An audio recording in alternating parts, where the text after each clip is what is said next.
You're listening to Civic Media. You can tune into any of our live shows on any radio station across the state with the Civic Media app. Find us in your phone's app store and listen anytime, anywhere. This is your WBZH Daily News Roundup for the Buzz of the North, 9:10 a.m. in Hayward.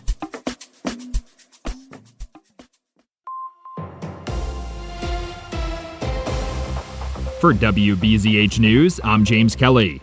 Bayfield County officials are advising residents that most of their ATV and UTV trails are officially open. ATV and UTV riders should remember that trails are still in early season conditions, so they should ride with caution and stay on designated trails while maintenance crews prepare them for the season. There are some temporary closures, with Trail 13 closed for utility work until Friday and Trails 31 and 40 closed for an active timber sale. ATV and UTV riders can track their location and download maps for the trails across the county online. Another phase of construction work is officially underway at the Duluth International Airport. On Monday, construction crews began the fifth of 9 phases for the reconstruction of Taxiway A at the airport. Airport officials say the project is meant to enhance airfield efficiency and capacity, and commercial flight operations will be scheduled around 2 necessary closures, so there should be no disruption to service. Airport officials also say that reconstruction work on the taxiway will be paused from July 3rd to July 7th for the annual air show.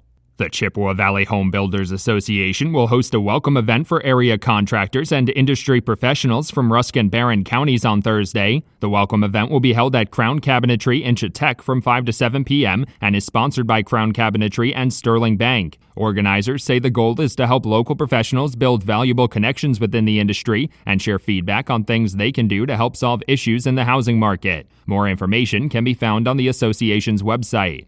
State Democrats are proposing legislation that would block hedge funds from purchasing single-family homes in the state. As Wisconsin sees growing home prices across the state and low housing supply in many municipalities, lawmakers say the legislation would help prevent residents from being priced out of the market by investment money. With nearly unlimited resources, hedge funds have routinely outbid individual home buyers for properties, operating them as rental properties or flipping them for a profit soon after.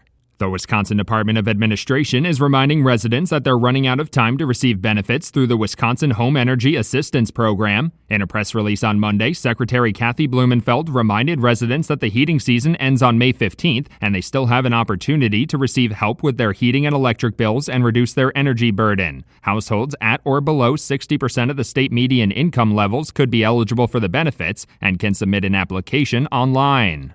Wisconsin has joined another multi-state lawsuit against actions taken by the Trump administration. On Monday, the coalition of states filed a lawsuit challenging efforts to overhaul the Department of Health and Human Services. In March, DHS Secretary Robert F. Kennedy Jr. announced a restructuring plan that would result in the elimination of 20,000 employees and the closure of half of the agency's regional offices. The lawsuit alleges that crippling programs that have previously been approved by Congress violates the separations of power.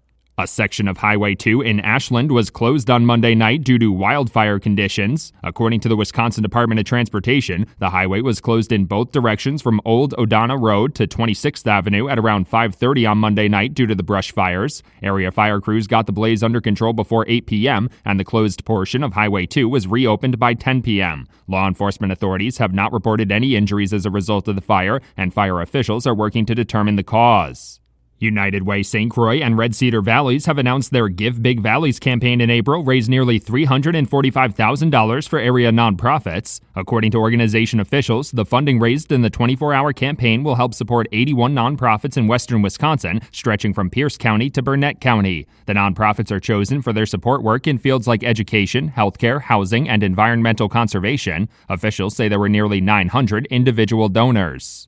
The Wisconsin Department of Natural Resources has launched a new tool in honor of National Small Business Week. On Monday, the DNR officially launched its Environmental Responsibility Navigator. The Navigator is meant to help small businesses with environmental compliance by providing a summary for applicable regulatory requirements and links to guiding documents, as well as contact information for DNR officials who can help. The creation of the tool was funded through the 2023-2025 biennial state budget.